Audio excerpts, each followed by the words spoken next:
Hello, listeners, and welcome to the third edition of the Hot and Bothered Effects podcast. Today is Selection Sunday, and so we're going to be talking about the NCAA tournament. I have some very special guests with us today, possibly with no offense meant towards my previous ones, but one of our best crews yet. We have Mr. Matthew Burrows. You want to say hi, Burrows? Hello, first time on the podcast. Mr. Burrows, we're just going to give the basketball credentials. He is a Division III basketball player, formerly Star. of Pomona. Yes, star. He is also the only person here whose alma mater is not in the tournament. We have Mark Van Dellen. Hello. Mark Van Dellen also played himself some high school basketball. Freshman and sophomore. And so I am very well credited. Yes, definitely has the chops to know what he's talking about here. And he attended USC, who managed to squeak their way into the tournament. More on that later, but we'll talk. We have my brother, Matthew O'Brien, is joining us. He is a former best male player in La Cañada as of his 8th grade year. 6th grade basketball champion, yes. Yeah. And he's got a horse in the race. He currently attends Notre Dame.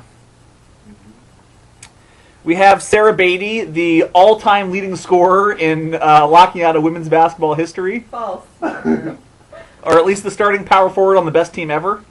I'll take that. Okay.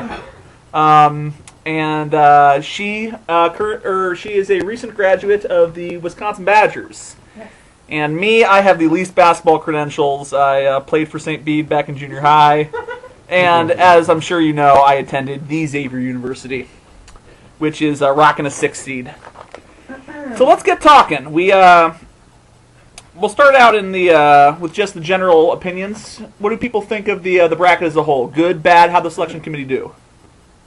I thought it was pretty good. I mean, I really like this new format with the play-in game, mainly because USC is now in the tournament, and they really shouldn't be playing at all, to be honest. But I thought it was really good. We were discussing a little bit that the southeastern region, with Pitt, BYU, and Florida as the top picks. I mean, that's a little weak. But otherwise, I think it's good, and it's pretty challenging, and there's some really tough picks. I think it's good, but I firmly believe that Colorado, I know I'm getting stares, should be at least in a playing game over USC, over VCU. They should be there, even maybe Virginia Tech. But Colorado, especially, they beat Kansas State 3 times. I don't think that there's any reason that they're not. That's fair. They're not, at least in a playing game. Yeah, I think what jumps out to me is, again, the Southeast Conference. I know BYU's put up a good body of work this year, but, without Davies, they're probably going to lose pretty early. Wisconsin, pretty good, baby, so not too bad there. But again, Florida is kind of a weak 2 seed. School for the Blind is also a pretty weak 5 seed, so not a big fan of the Southeast bracket. Yeah, I was fine with all the teams I got, and for the most part, I thought the teams left out, like Boston College, Colorado, weren't they good to begin with. The whole playing thing, looking at the teams in the playing games, like a 19-14 USC and Clemson. I think actually USC is a decent team, but none of the teams are too strong, so I don't know, it adds to the length of the tournament and delays your bracket a little. So I wasn't a big fan of the playing game. But.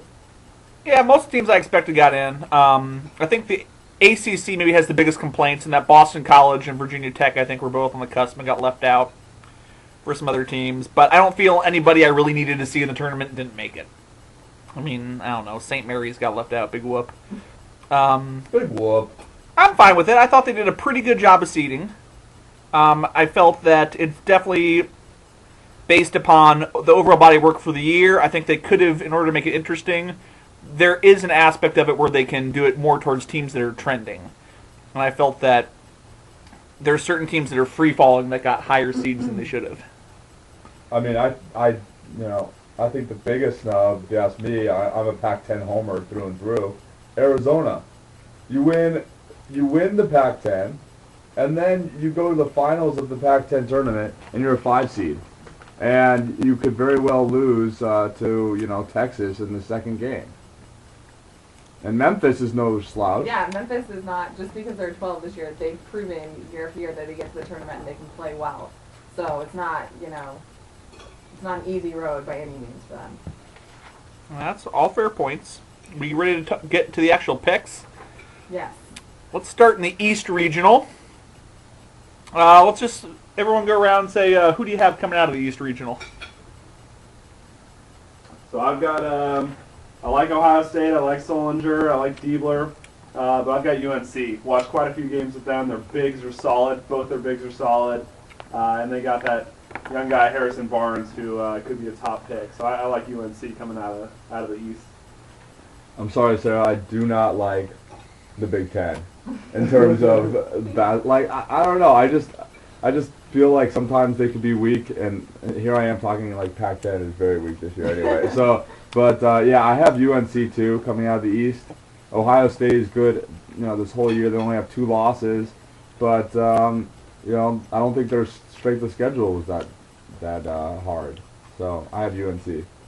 I have Ohio State coming out. I thought UNC's a pretty good team, but young with Harrison Barnes and Marshall, the point guard being 2 of their best players. So I don't know how well they fare in a tournament. One bad game by Harrison Barnes. He had a weak start to the year, so that could really cost him. I thought this was probably, in my opinion, the best overall strength of bracket with a good Syracuse team at the 3, Kentucky at 4, West Virginia 5. I thought there were a lot of good teams coming out of this one, so it should be interesting. I have Ohio State, go Big Ten, as much as it pains me to say that because I actually hate Ohio State. But I have them coming out of the region. I actually think Syracuse is going to beat North Carolina, and it'll be Ohio State-Syracuse, and Ohio State will come out of the region. But I think UNC's good, but I think Syracuse will be able to pull it out. I just think that they're going to get that win, but Ohio State's too tough, and they're gonna come out of that region for sure. And I'm going to finish it off by saying I also have Ohio State. If this was any of the last 5 years, with Xavier being a 6th seed in this region, I'd have them there. But this was supposed to be a super rebuilding year, and I already think Xavier's one of the top overachieving teams in the country.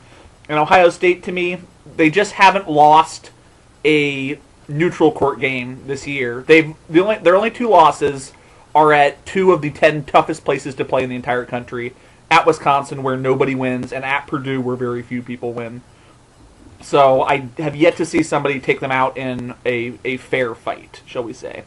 And as much as it kills me because they stole our coach, Thad Matta, who they're rocking, I think that they are the presumptive favorite to win, and I have them coming out of the East. Were there any games that you found intriguing in this bracket, or that you're most certainly finding yourself saying you want to watch? Well, I want to watch everything, but I think Syracuse Xavier in the second round. That's a really tough matchup, and you're winning me over, Ray, with Xavier.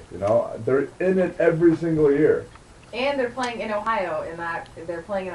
So They do have a game in Cleveland. You get an edge there, Xavier, for playing. Yeah, how pissed is Syracuse about that? What? I'm pretty sure I'm the 3rd seed. Why am I playing a 6th seed in their backyard? It's still 4 hours away. No, Ray. Ohio's a big state, guys. Yeah, whatever. Ohio's Ohio. 4 hours away, I guess. I don't know. Before we get of ourselves here, the game that interested me the most was Xavier Marquette. In the first round, I watched Marquette play. They actually beat Notre Dame at the beginning of the year. And when they shoot, they're one of the best 3-point shooting teams there is. Against us, they probably hit about 23 pointers. So if they get hot, they could actually have them beating Xavier. Sorry, I normally go with my brother and put Xavier pretty far in the tournament. But again, I think they've overachieved a lot this year. They have one really good player in 2 Holloway, but their overall depth is very weak. And Marquette can just shoot out of the gym. So I really like Marquette. I think they're a really underrated team. They lost a lot of really close games in the Big East. And I think they're actually a really strong team. How do you guys feel about Kentucky? That actually, to me, is an interesting game, and it was the easiest one to pick. We got Kentucky versus Princeton, and Princeton's a good team. That Princeton-Harvard game we just had was very exciting. Yeah. But I saw what happened last year when a significantly better Coach Calipari Kentucky team played a significantly better Ivy League team in Cornell and crushed them. And I think it's the way Coach Cal prepares his players for this game, is the Princeton guy is going to tell his players that they're underdogs, that Kentucky's a bunch of big scholarship, run and gun, inner city kids. And Coach Cal's going to be telling his players that they're life underdogs and that these Princeton players are a bunch of people who are entitled and don't need to be playing for their families. If they don't make it to the league, their families ain't going to starve. Your families are going to starve. Go out there, get that $5 million NBA check, prove you're up there. I really think that's how he's going to play this game. And I just think that Princeton is going to get run out of the gym by a solid Kentucky team who will be motivated properly because they're Princeton. Yeah. And I think a lot of the young players that Kentucky has, they play with a serious swagger. Like, they think that they're out there, they're going to the league, like, they want to play, they want to be there, and it's about a show for them. It's about, like, not just winning, but, like, making it look good at the same time. So I appreciate that. I like them. Yeah, I'm really impressed with Kentucky's freshmen. Interesting game to me is if West Virginia and Kentucky both win, you have a rematch of that Elite Eight last year where West Virginia knocked off Kentucky, which was a national championship, one of their favorites. So that should be a really interesting game this year because you got a lot of the same dynamic with Kentucky had last year with a really good freshman, but they're really unexperienced. So we'll see how that works out for them. I think just about everybody, I don't know if anyone has Princeton or UAB/Clemson winning, but I think just about everyone has that rematch, and I have it actually going the other way this time. I picked West Virginia last year because I like Deshaun Butler, but Kentucky, they've dropped some games they shouldn't have, but when the going got rough and they needed to get down to it, specifically in the SEC tournament, they're young, but I feel that this group is maybe even a little more mature than the guys last year. DeMarcus Cousins didn't really strike me as a mature kind of guy. He was a workhorse, but he didn't have, I think, what you need. And I think guys this year like Brandon Knight do. And Terrence Jones. Yeah, how about Villanova? They suck. They really, they're one of those teams where you're just like, what the hell? I mean, they were okay at the front end, Yeah. and then they just imploded. I mean, they're terrible. That's Villanova for you, though. They are always never reach their potential. Mm-hmm. They never do. I mean, I think they went to Elite Eight recently. Tell that to the 1985 championship team. Okay, whatever. I was not even born. Let's talk in this decade at least. They got to a Final Four always recently. fast. They always play. They always have a bunch of wins coming in the tournament, and then and then they struggle in the tournament. They're not as big as everyone else, and that's the end of that. Yeah, I agree. I think they're a team that got that seed just out of the reputation of being Villanova. Like, if that was a Rutgers or South Florida team that had the exact same record and all the same players, they might not have made the tournament just the way they finished the year. Because they're Villanova, it's hard to keep them out of the tournament. But also George Mason getting an 8 seed. I mean, I of course I've never seen George Mason play since they played in the Final Four 4 years ago. Yeah, I think that's a big part of it. George Mason is, I mean, aside from, of all the teams that aren't top teams, that aren't in the top conferences and in the top 4 seeds even, George Mason is really the only team in this tournament that has no bad losses, though. If you look at all their losses, I believe every single one is to a tournament team.